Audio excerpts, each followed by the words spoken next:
look into the camera, walk away.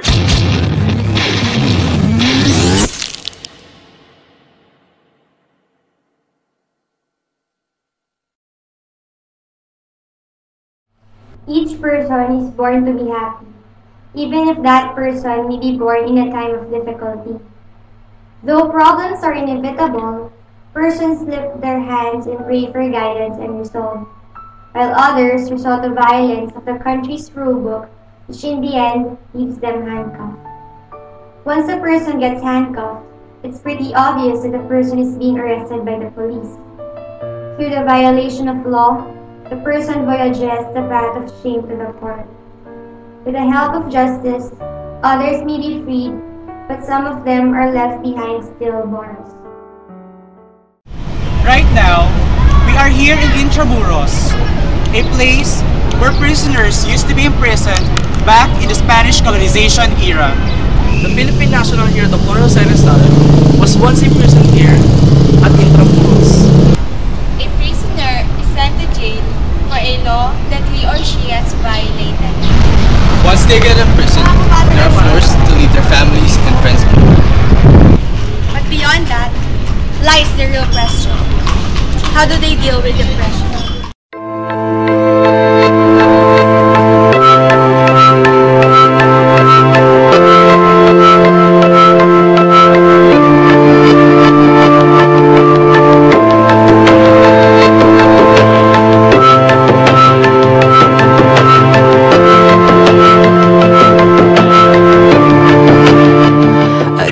Join us as we go to the different stories of different feelings from different people.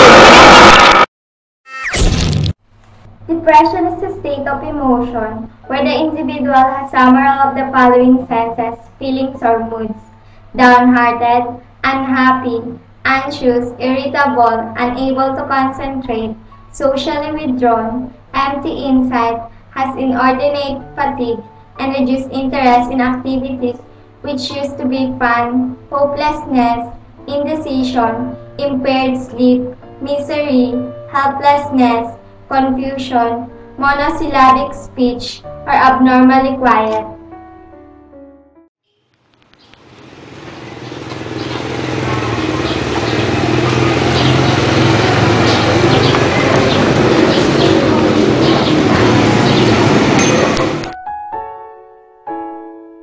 Magandang hapon. Andito tayo ngayon sa correctional upang makipanayam sa isang dating naging isang prisoner, pero ngayon ay nakalaya na siya. Siya ay nagngangalang Ate Ana. Magandang hapon po.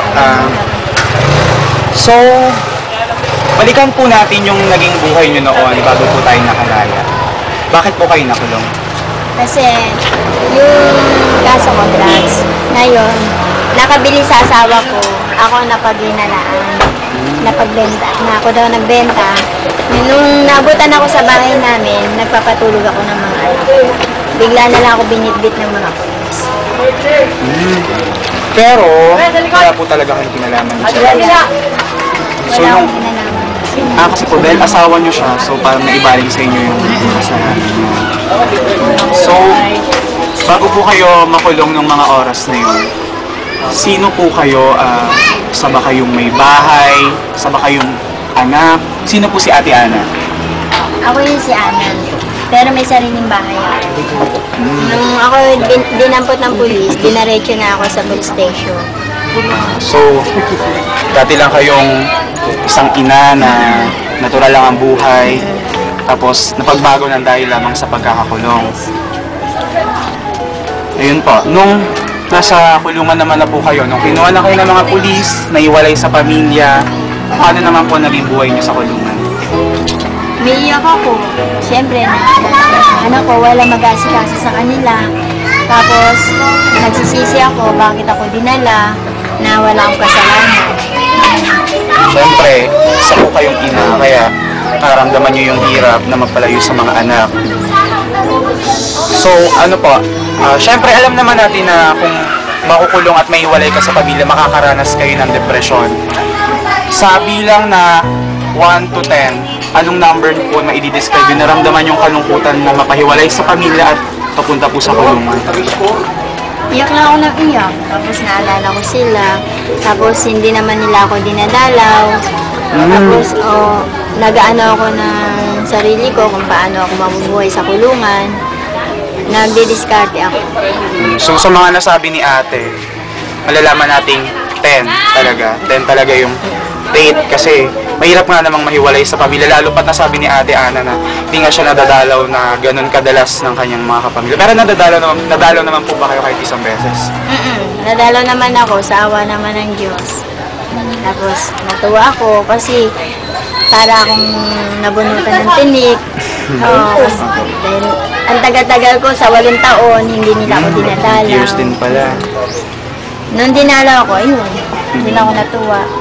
Siyempre po, di ba, depressed kayo, malungkot, mabigat sa pakiramdam. Paano po kayo gumalaw sa loob ng kulungan? Paano po siya naka-apekto sa buhay ninyo, sa behavior, sa pag-iisip? Nakatulong po ba yon? O paano po niya napagpahirap o naging parang, masabi na nating buhay kalbaryo yung buhay niyo doon? Sa kulungan. Opo. Paano po niya napagbago at naka-apekto sa inyo yung pagiging malungkot? Naramdaman ko kasi lahat ng hindi ko nagagawa sa laya, nagawa ko sa kulungan. Kahit na wala akong dalaw, napupursige akong mag-trabaho, nag-work assignment para lang hindi ako malungkot, hindi maburyon. So malaki talagang, kumbaga sa isang tao, malaki talaga yung epekto ng pamilya. Kumbaga pag nawala sila sa piling mo, parang buhay mo na rin yung nawala sa inyo. So, dumating po ba kayo sa point na parang ayoko na pagpatuloy yung buhay kasi parang wala na yung pamilya ko, parang feeling mo, tagal-tagal mo dito sa kulungan, parang bahala na, ano nang mangyayari sa akin, ayoko na, hindi na lang akong gagalaw, parang gano'n. Nakaramdam po ba kayo ng mga ganung bagay? Sabi ko, paglaya ako, magbabago talaga ako at maghahanap ako ng trabaho para makaiwas sa droga. Pero ate, di ba sabi niyo na parang napagbintangan lang kayo, pero maging straight na po tayo, gumamit din po ba kayo ng droga? Ano lang, madalas lang. Parang personal na pag-consume pero di naman talaga bisyo. Okay po. Ayun, so edi nung lumaya kayo, talagang naramdaman niyo yung pagbabago. Kaya lang, mahirap din yung napapalayo ka sa pamilya mo. Yun talaga yung pinaka-na-realize nyo sa pagkakaiwalay nyo sa pamilya. Talagang depression yung mararamdaman nyo kapag nawala. Gusto mo man bumalik doon sa lugar nyo, kaya lang, siyempre matutukso ka. Ang isipin mo naman sa gabi, mahirap din pala yung nag-isa. Kaya napakahalaga ng pagdalaw sa inyo din. So, ayun po. Salamat po sa pagbahagi ng inyong storya, sa inyong pagbibigay sa amin ng kaalaman sa mga nararamdaman nyo sa loob ng kulungan. Salamat po, Ate Ana. Thank you po. Salamat po, Ate Ana. Depression can be hereditary in family. Many people with no family history can become depressed. So, genes are not the single cause of depression. Difficult life events such as parents' divorce, separation, and death can lead to depression.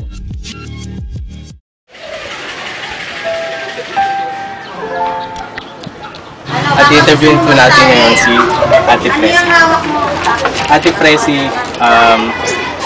bago po kayo nakalong, sino po ba talaga si Ate Presi? Si Presi, isang ordinaryong nanay.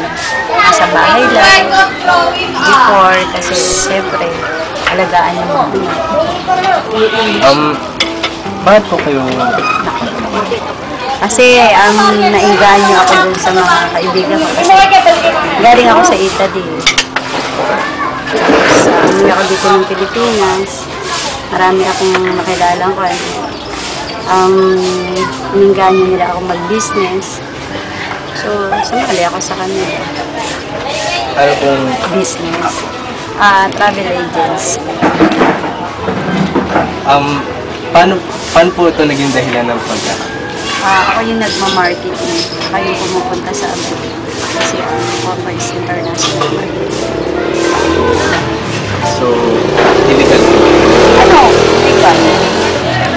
Legal siya kasi ang trabaho ko is maghatid ng tao, sumundo ng tao sa airport. Pero legal.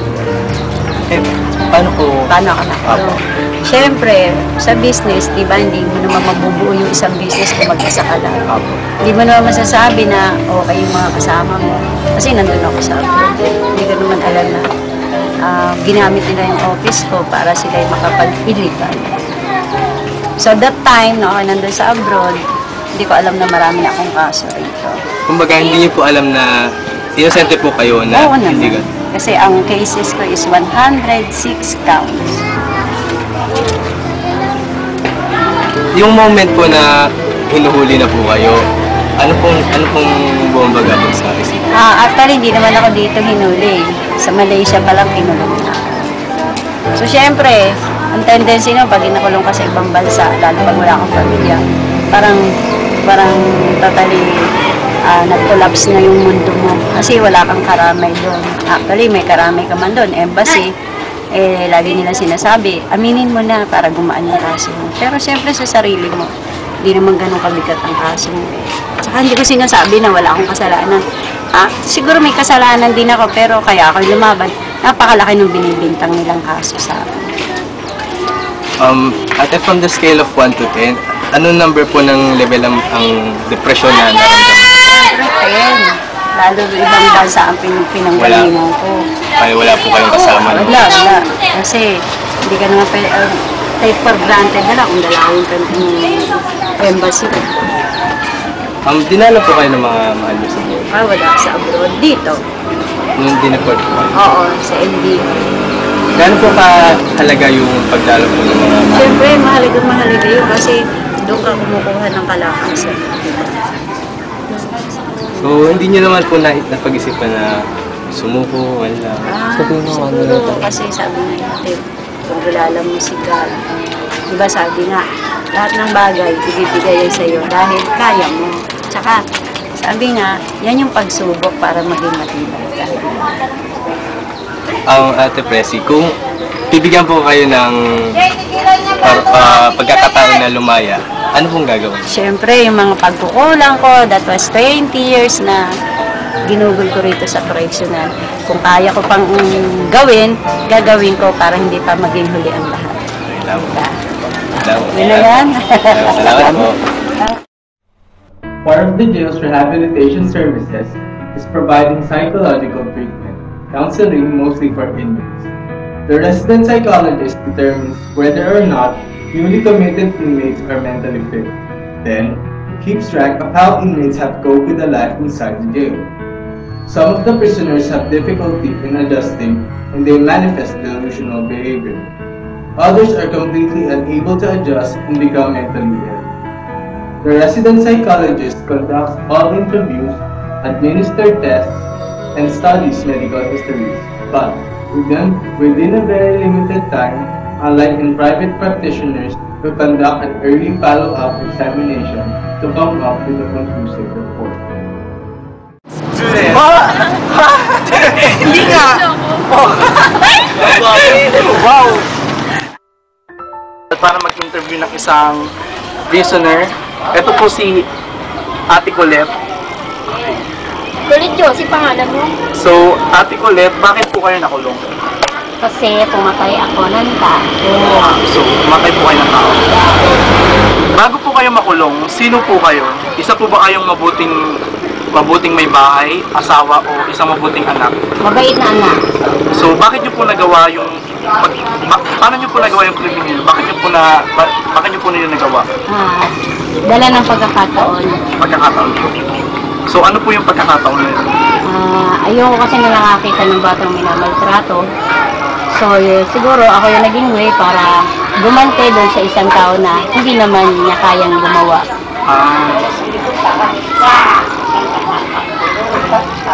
Kung natatandaan niyo po yung buhay niyo doon sa kulungan, nung nakulong po kayo, paano niyo po siya ilalarawan? Paano po kayo doon paano po kayo gumalaw? Paano niyo po sinano yung sarili niyo doon? Hindi madali. Hindi po madali. Kasi parang isang masamang panaginip, bangungot ba? Na hindi kayang ilarawan ng kahit na sino. babalik po tayo doon sa scene. Ano po yung nangyari po ba doon sa scene na sinabi niyo po na doon sa crime scene po? Paano po ba yung nangyari doon? Ano po ba yung nangyari? Sinaksa ko siya, isang beses lang, sa puso. So, namatay po yung victim. Dead on arrival agad. Salamat. Paano po kayo nag-cope dun sa mga tao na nakasalumuhan niyo po dun sa may habang nasa prison, di ba? Siyempre po pagpasok niyo po dun, di ba? Paano po kayo gumalaw dun sa paano niyo po ginalawan yung paligid niyo? Siyempre, una, tinignan ko muna kung paano yung dapat na pakibagay, pakikisama, saka yung pakikitungo sa bawat kasamahan ko, sa mga empleyado. Saka, siyempre, kailangan mo ng behavior.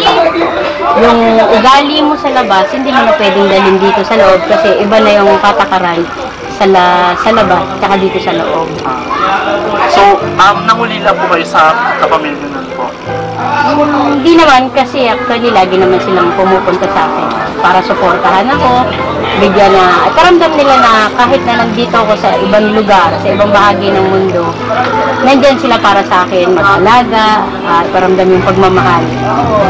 Kahit malaki yung pagkukulang ko sa pamilya. So, yung pagdating niyo po dun sa may kulungan, hindi naman po ba kayo nagsisi dun sa nahirapan po ba kayo dun umalaw? Parang nagsisisi po ba? May biniblame po ba kayo? May sinisisi po ba kayo kung bakit niyo po nagawa yun? Wala naman.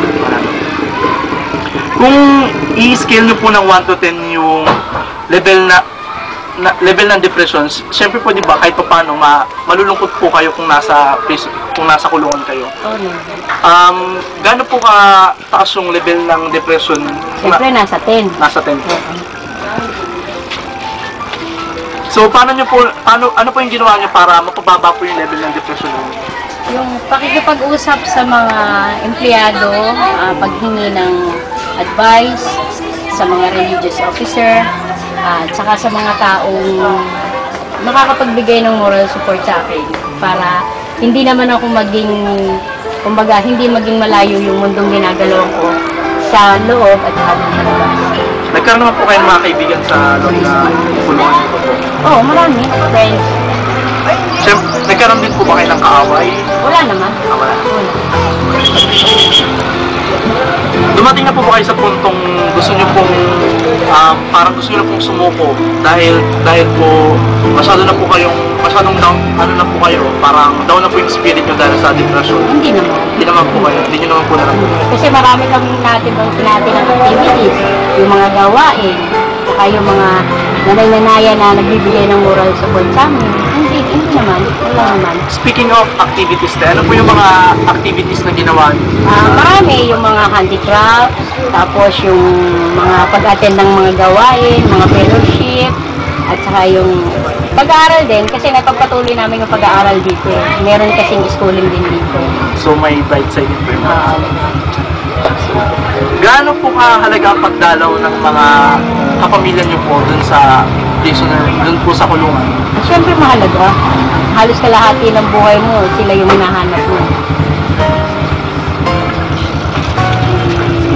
Ate, salamat po Okay, thank you. Thank you po.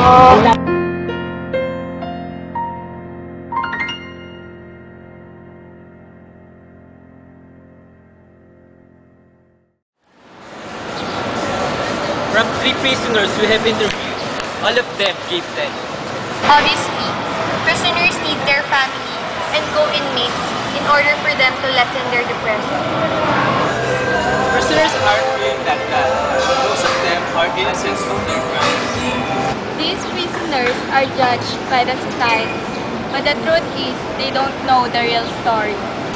We people shouldn't judge them because like them, they're also people. In the middle of a gunfight, in the center of a restaurant, they say, come with your arms raised high.